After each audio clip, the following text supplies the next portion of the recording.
China anuncia manobras militares em Taiwan em resposta à visita da presidente a Kevin McCarthy, que é o presidente da Câmara dos Estados Unidos. O que isso representa para a geopolítica internacional?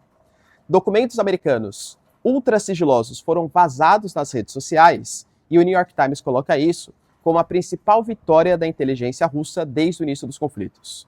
O que tinha nesse documento? E já adianta, hein? Algumas informações importantes sobre um possível contra-ataque da Ucrânia, a presença de militares americanos no território ucraniano e até numa segunda leva de vazamentos, interferências na China e no Oriente Médio.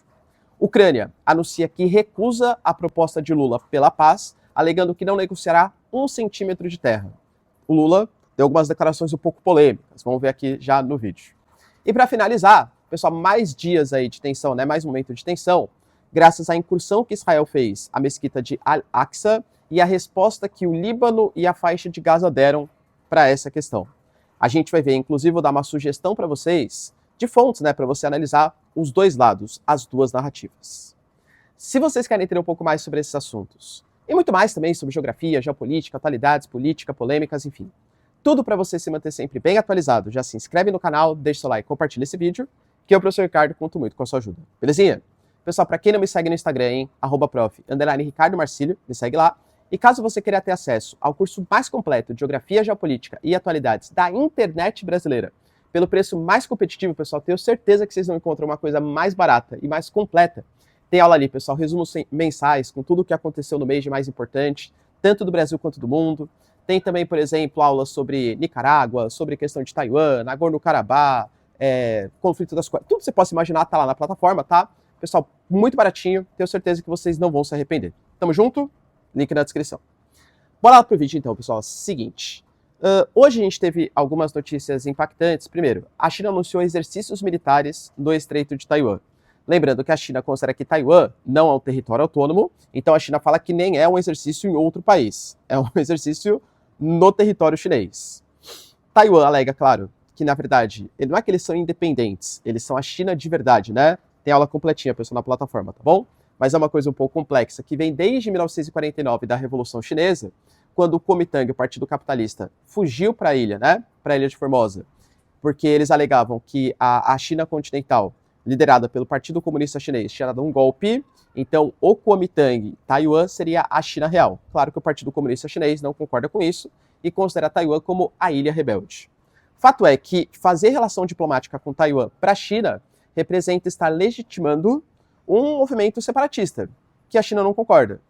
Tanto que a Nancy Pelosi, quando fez a visita no passado, trouxe todo aquele rebuliço, aquela complicação geopolítica, e agora a presidente de Taiwan estava em visita oficial a um dos poucos países que reconhecem Taiwan como a China de verdade, né? Belize e Guatemala, por exemplo. E na volta, passou pelos Estados Unidos. Os Estados Unidos, olha que interessante, né? De maneira oficial não reconhece Taiwan como a verdadeira China. Mas estabelece, claro, relações militares, diplomáticas, né? Os Estados Unidos reconhece, pelo menos na ONU, a política de uma única China, mas na prática negocia com Taiwan e China como se fossem países diferentes. Nessa visita, foram discutidos, galera, alguns acordos comerciais, futuros, defesa militar, tal, e a promessa dos Estados Unidos de defender a ilha, coisa que existe desde a década de 70, mas a presidente de Taiwan deixou bem claro que a China, mesmo com a sua grande influência política, militar, geopolítica, não vai fazer com que Taiwan não consiga estabelecer relações econômicas e militares. Ou seja, ela está partindo para a premissa de relações diplomáticas com outros países, além dos Estados Unidos. Como resposta, a China anunciou esses exercícios militares que a gente não sabe qual vai ser a monta, qual vai ser a proporção desses exercícios. Vai ser do dia 8 até o dia 10, e possíveis consequências negativas vão acontecer. Vale lembrar, galera, que o conflito entre Rússia e Ucrânia, claro que já é muito problemático, e é que eu estou desconsiderando questões sociais, como mortes, tal, galera. Toda vida é vida e tem o seu valor, claro, né? Mas do ponto de vista geopolítico e econômico, é muito mais perigoso. Pô, a gente está falando de Taiwan, que é uma região riquíssima, uma das principais bolsas de valores do mundo, é liderança mundial na produção de chips e semicondutores, né? E tem um acordo militar com os Estados Unidos de defesa. A Ucrânia não tem. Claro que a OTAN está interferindo, os Estados Unidos está interferindo, mas em tese não tem. Pô, Taiwan tem essa defesa. Então a gente está falando de um conflito que envolve a China, extremamente poderosa, cada vez mais investida no seu hard power, contra um país, uma ilha, né, um território, que tem uma aliança militar com os Estados Unidos. Dois gigantescos com armas nucleares. Bastante perigoso. O New York Times divulgou através de uma matéria, pessoal, bem especial lá, a questão do vazamento de dados oficiais dos Estados Unidos. Que esses dados, eles são americanos, aparentemente até o... Porque assim, o Pentágono e o Kremlin, eles não se pronunciaram de maneira oficial sobre o assunto, relatando detalhes, tá, desse vazamento.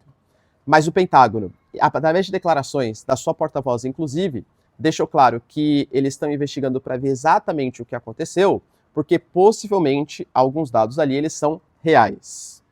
Segundo a própria mídia ucraniana e a mídia americana, alguns dados eles foram inflados. Por exemplo, o documento ele fala que já morreram no conflito de soldados russos de 16 a 17.500, quando na verdade os Estados Unidos fala de 200 mil militares mortos e feridos na Rússia. Então talvez a Rússia, ou quem vazou esses documentos, é mais pró-Rússia com toda certeza, né? E tenha pegado essas informações, tenha visto essas informações, insuflado alguns números, diminuído alguns tal, para dar a entender uma certa vantagem para os russos. Pelo menos isso que a Ucrânia e os Estados Unidos vêm divulgando, né? Mas alguns detalhes, galera, que rolaram estão relacionados, por exemplo, a 12 brigadas que vão partir da Ucrânia agora nesse novo contra-ataque, sendo que 9 são treinadas pelos Estados Unidos. Inclusive, 5 delas ficaram prontas já, né, o treinamento no dia 31 de março, e outras 4 vão ficar prontas agora no dia 31 de abril, tá? Então, tem dados ali relacionados a locais de exercícios, a tipo de treinamento, algumas informações acerca de Bakhmut, por exemplo, possíveis ofensivas. E é claro que a inteligência russa vai pegar todos esses dados para conseguir se preparar melhor para um possível contra-ataque, tá? Na prática, o que essa primeira leva, que fala só sobre a Ucrânia, a OTAN e Estados Unidos, mostra? Que claramente quem está planejando os ataques, os contra-ataques, são, claro, generais ucranianos, mas instruídos pela inteligência americana. Lembra a questão do drone, por exemplo, americano que estava no Mar Negro? Por que o drone americano estava no Mar Negro? Captando informações para ajudar a inteligência ucraniana. Cara, isso já foi divulgado, inclusive, né, que ofensivas, ataques, todos são planejados pela inteligência americana para facilitar contra os russos. E outra coisa, a influência do chamado Five Eyes, né, que são Estados Unidos, Austrália, Nova Zelândia, Reino Unido e Canadá. Esses 5 países, eles têm essa inteligência em comum para fazer ofensivas, para instruir os ucranianos. Isso mostra uma fragilidade para eles, claro, se esses documentos eles forem confirmados como de fato oficiais, como parece que realmente é, e mostra também essa operância dos Estados Unidos. Pelos documentos, por exemplo, existem pelo menos 100 militares americanos que já estão no território ucraniano, além de treinamento que os soldados ucranianos estão recebendo dos americanos. E uma segunda leva de documentos coloca mais informações sobre 2 regiões. A China, principalmente o Mar da China Meridional, região do Índico-Pacífico, e também o Oriente Médio. Ou seja, os americanos, utilizando da sua estratégia, né, geopolítica, para aumentar a sua influência na China, Mar da China Meridional. Lembrando, galera, acabou de anunciar exercícios gigantescos com as Filipinas, que é um país que tem conflito com os chineses também pelo Mar da China Meridional, tem aulas na plataforma, tá bom? E também no Oriente Médio. Que novidade, né? Existe interferência com bases militares americanas no Oriente Médio. Cara, não é nenhuma surpresa, mas só confirma de maneira oficial esse imperialismo americano. E lembrando que isso não é uma crítica somente aos Estados Unidos. A Rússia faz a mesma coisa, a China, com a nova Rota da Seda, também tem os mesmos objetivos. Não existe bonzinho na geopolítica mundial, tá? Existem interesses. Com a China crescendo, fazendo acordo, Irã, Arábia Saudita, com a nova Rota da Seda, por exemplo, inclusive o Brasil, né, vai fazer uma visita do dia 11 até o dia 15 aos chineses. Está cogitando entrar na nova Rota da Seda. Assim como a Argentina e Chile já estão, existem mais de 100 países que já estão. Por que a China faz isso? Porque ela é boazinha? Porque ela quer muito ajudar a infraestrutura dos países que precisam de investimentos? Claro que não, né? Tem interesse econômico, tanto numa situação de dependência da dívida, como aumento das relações geopolíticas. Não tem bonzinho na geopolítica internacional, mas os documentos eles mostram uma certa fragilidade, digamos assim, da inteligência americana. Lula, em declaração um pouco polêmica, digamos, ele ainda não fez uma proposta oficial pela paz, tá? Isso é fato, mas ele deu algumas declarações ali para os jornalistas. E falou, basicamente, que ele é contra, né, ele não concorda com a invasão da Rússia à Ucrânia, e fala que as 4 áreas que foram invadidas mais recentemente, Lugansk, Donetsk, Zaporizhia e Kherson, devem ser abandonadas pela Rússia. As tropas têm que sair de lá. Mas que a Crimeia, ele nem discute. Só que aí é um problema, né? A Ucrânia não concorda muito com isso, e eu diria que talvez nem a Rússia, porque a Rússia considera que as 4 áreas que foram invadidas passaram por um plebiscito, e nesse plebiscito a população russa, a população que ele morava, decidiu pertencer à Rússia. Então hoje é território da Rússia, né? Mas desses 4 territórios, eu até acho que a Rússia pode negociar, talvez não todos, mas algumas áreas acho que até pode vir de um princípio de negociação, tá?